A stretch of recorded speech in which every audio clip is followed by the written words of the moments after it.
Hey there, this is the third episode I'm doing for the Populist Brief video news.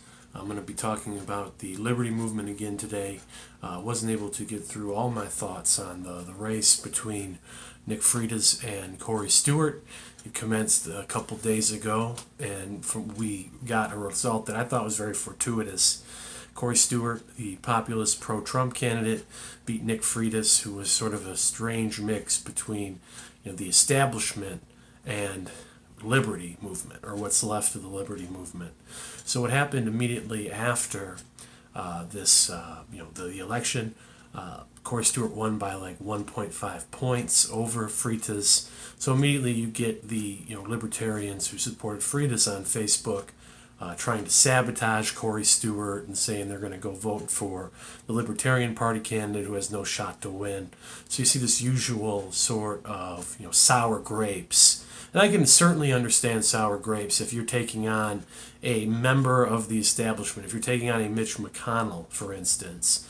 And I know he was, Matt Bevin was the guy who tried to take him out in the Senate primary back there in the Tea Party days. I can understand saying we're not going to support Mitch McConnell because he's such a lowlife, he has such a record of being corrupt that you wouldn't want to support such a guy even if it meant throwing in the Democrat, because there's no real difference. Or I can see that with John Boehner, Paul Ryan, people like Kevin McCarthy, Eric Cantor. There's a lot of people in the GOP who don't deserve any respect, and might make more of a difference to have them actually lose to the Democrat than holding your nose and voting for these people. But Corey Stewart does not qualify as that. Stewart is pro-life, pro-Second Amendment, shows restraint regarding military interventionism. He seems to know that it's a globalist plot and not something that's being done for the betterment of the American people to keep us safe and for our national security interests. So he's very good on a lot of different issues.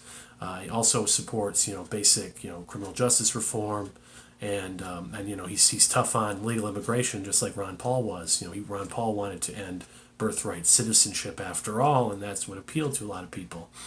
People forget, but Ron Paul used to have talking points saying that we should take the troops out of Afghanistan and put them at the border to defend our borders. Why are we defending borders over there when we should be defending borders over here? Those types of arguments really resonated with the Republican Party, and really helped Ron Paul gain more support than I think anyone could have imagined when he originally ran for president back in 2007, 2008. So a lot of libertarians are very angry about this, and I don't blame them. Politics is rough. Your best candidates lose. You got to take your lumps and keep going. And I can understand, in the week after Freitas losing to Stewart and the race got bitter toward the end there, I can understand people being angry, but there's not a reason here to throw the baby out with the bathwater and quit and join a loser party like the Libertarian Party or some other third party that has no chance of accomplishing anything. So here is a couple of quotes that a couple of mainstream commentators made that I thought were interesting after the elections. First was Daniel McCarthy in the American Spectre. He wrote, "The revolution begun by Trump in 2016 is continuing at the state and congressional levels, and the Ron Paul revolution begun by Senator Paul's father now seems marginal, if not utterly defeated. A remarkable reversal of fortune from just 4 years ago." Now, the thing is, the Trump and the Ron Paul movements aren't entirely different. There's tons of libertarian DNA, so to speak, in this Trump revolution. A lot of the operatives who got their start, who are influential now, got their start during the Ron Paul heyday. Some of Trump's top media surrogates, including Alex Jones and Stefan Molyneux, were hardcore Ron Paul people or hardcore libertarians previously, and even though they may have adapted some of their views to stay relevant in this era, they still are talking about many of the different things that they talked about when they were libertarian, advertising themselves as libertarian or supporting Ron Paul. So I think that it's not really the Ron Paul revolution hasn't necessarily dissipated, just sort of spread out into different movements. And if you see all these different, call it extremists because that's the term that people like to use, but the Trump movement, the alt-right, the new Trumpian right, the and even the Bernie Sanders movement. A lot of the people from the Ron Paul campaign kind of branched out into all those different causes and are now all over the political sphere, wreaking havoc for the establishment. I don't think that's a bad thing at all. And the other quote is from, I'm not a big Reason Magazine fan, to put it mildly, but they had a pretty balanced take in their most recent article. So what Matt Welsh wrote for Reason Magazine, he said, libertarian policy goals will still sometimes be met under Trump, some of them intentionally, some not. He will continue deregulating and appointing some good judges, may yet contribute to genuine peace on the Korean Peninsula, and has proven surprisingly malleable on marijuana enforcement and prison reform. But as an organizing body, particularly anywhere near the levers of federal power, the GOP is an increasingly unreliable ally to libertarians. And I'm not necessarily I don't think that's necessarily true. Obviously Trump, I do appreciate they gave Trump some credit for enacting libertarian reforms on a wide variety of issues. I give him even more credit on other issues like trade that Reason Magazine wouldn't give him because Trump ripped up the TPP and deserves an immense amount of credit for doing that. So Trump's done at least, I would say, 60 to 70% good from a libertarian perspective as president. And I think that when you talk about the GOP being a less reliable ally for libertarians, I disagree. I think it's a more formidable vehicle for libertarians because if you think about it, when the Tea Party and the Liberty Movement were at their height, there was a lot of talk about liberty, a lot of talk about small government, a lot of energy behind it, but not a lot of results.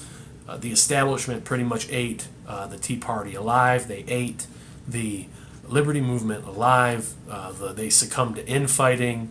They succumbed to people just wanting to puff their chests out and say, I'm the most libertarian or I'm the most constitutional and my ideas about the Constitution are right, yours are wrong. I want a constitutional convention. I don't want a constitutional convention. The one I always got into with people was people would tell me states' rights are bad because of something Lincoln, something Civil War, and that always drove me nuts. And I contributed to the infighting culture, quite frankly. So we all fell into that trap, and now we have a reprieve. We have a second chance with the Trumpian GOP. The establishment is in peril. George Soros just came out the other day and said that everything that could have went wrong, and that's terrific. What's bad for George Soros in a general scale is good for someone who's a libertarian. So we've seen globalism, has seen better days now. Populist right-wing views are taking off everywhere. Libertarians are kind of in the middle right now.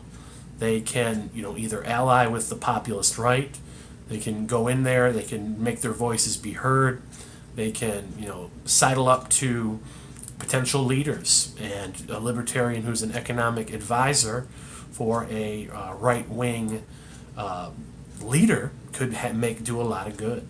And one of the classic examples of this is Augusto Pinochet in Chile. He came in there, he took control, and he privatized things, and the economy's doing much better as a result. Sure, they say he had some human rights violations, but as libertarian economist Doug Casey pointed out, that there's no more. He's in terms of Latin America, the amount of killings he did, shouldn't raise eyebrows in comparison to other countries and other dictatorships throughout Latin America. So he's really just singled out because he stood for capitalism, because he privatized industry and brought markets into Chile, and they're really much better off because of it right now. So libertarians, instead of whining, taking their ball and going home, doing completely unproductive nonsense, they should sidle up to right-wing populist movements, because the style is there. People are angry. They hate globalism. They hate the people, at the top of the pyramid who are lording over them. So we need to be the ideas guys that, so that after the left wing is leveled, we can rebuild a new society with sound money, property rights, and not too onerous of a government. I think we can. Those are seriously obtainable goals that we should look for in our lifetime, and keep the fantasizing to the people on the fringe where libertarians should not confine themselves to. I hope you found that interesting. Check us out for more news and analysis at pb-news.com. Check us out on social media as well. We're on Gab, we're on Twitter, we're on Facebook, we're on YouTube at Populist Brief.